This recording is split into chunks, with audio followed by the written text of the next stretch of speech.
আজ আমি এই ছোট ট্যাংরা মাছের একটা পাতলা ঝোলের রেসিপি দেখাচ্ছি। আমরা তো বড় ট্যাংরা মাছের পাতলা ঝোল খেয়েছি, আর এই ছোট ট্যাংরা মাছের আমরা সাধারণত কি খাই, ঝাল খাই বা চচ্চড়ি খাই। এটা খুব একদম অল্প উপাদান দিয়ে আমি একটা সুন্দর একটা পাতলা ঝোলের আজকে আপনাদের সাথে একটা রেসিপি শেয়ার করছি। স্টেপ বাই স্টেপ দেখতে থাকুন আমি কিভাবে বানাই এই রেসিপিটা। আমি গ্যাসে একটা কড়াই বসিয়ে দিয়ে দিলাম সর্ষের তেল। এই রান্নাটা আমি পুরোটা আজকে সর্ষের তেলে রান্না করব।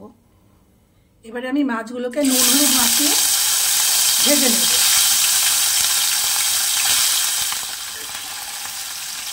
মাছগুলো এখানে ভাজা হয়ে গেছে, এর থেকে বেশি আমি আর কড়া করে ভাজবো না। এবার মাছগুলোকে আমি তুলে রাখবো। এবার আমি একটা মশলা তৈরি করব, যার জন্য নিয়েছি কাঁচা লঙ্কা আর রাঁধুনি। এই দুটো আমি একসঙ্গে পেস্ট করে নেব, একটু বেটে নেব। মাছ ভেজে তুলে নেওয়ার পর ওই তেলেই আমি দিয়ে দেব টমেটো কুচি। এখানে আর বিশেষ কোনো যেহেতু মশলা পড়বে না, সেহেতু আমি দুটো মিডিয়াম সাইজের টমেটো কুচি করে দিয়েছি। আপনাদের যদি টমেটো খাওয়া বারণ থাকে তাহলে একটা ছোটো টমেটো দেবেন। এবার এটাকে একটু ভালো করে সাঁতলে নেব যতক্ষণ না পর্যন্ত টমেটোটা নরম হয়। একটু কষিয়ে নেওয়ার পর এর মধ্যে দিয়ে দেবো লবণ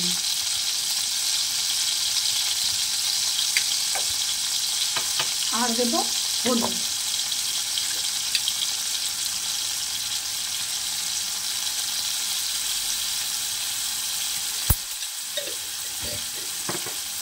এবারে তাকে ভালো করে নাড়াচাড়া করে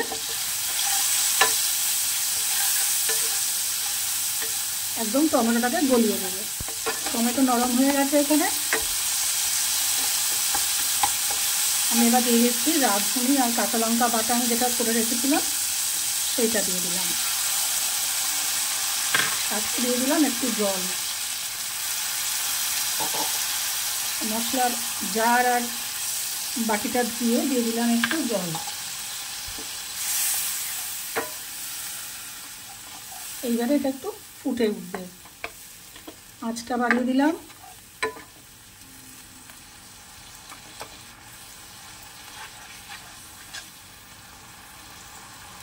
আচ্ছা, এখনই এর মধ্যে দিয়ে দেবো একটু চিনি, অল্প পরিমাণে চিনি দিয়ে আরেকটু কষিয়ে নেবো মশলাটাকে। এবারে ভেজে রাখা মাছটা আমি এর মধ্যে দিয়ে দেবো।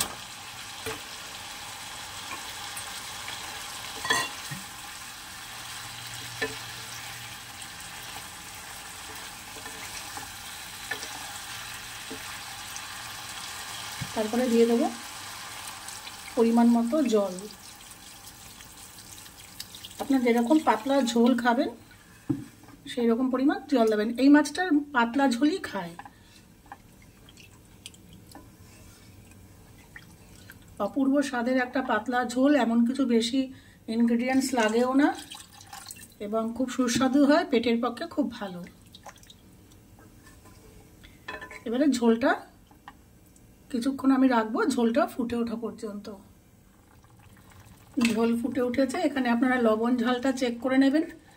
যদি দরকার হয় লবণ বা কাঁচা লঙ্কা এখানে চিড়ে দিতে পারেন, তবে এখানে শুকনো লঙ্কার ব্যবহার না করাই ভালো।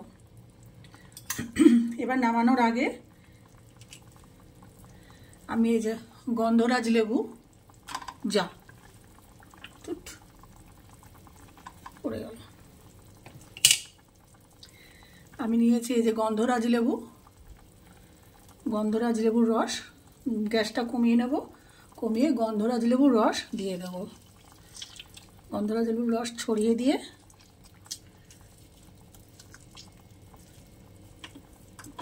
গ্যাস বন্ধ করে একটু নাড়াচাড়া করে নামিয়ে দেব।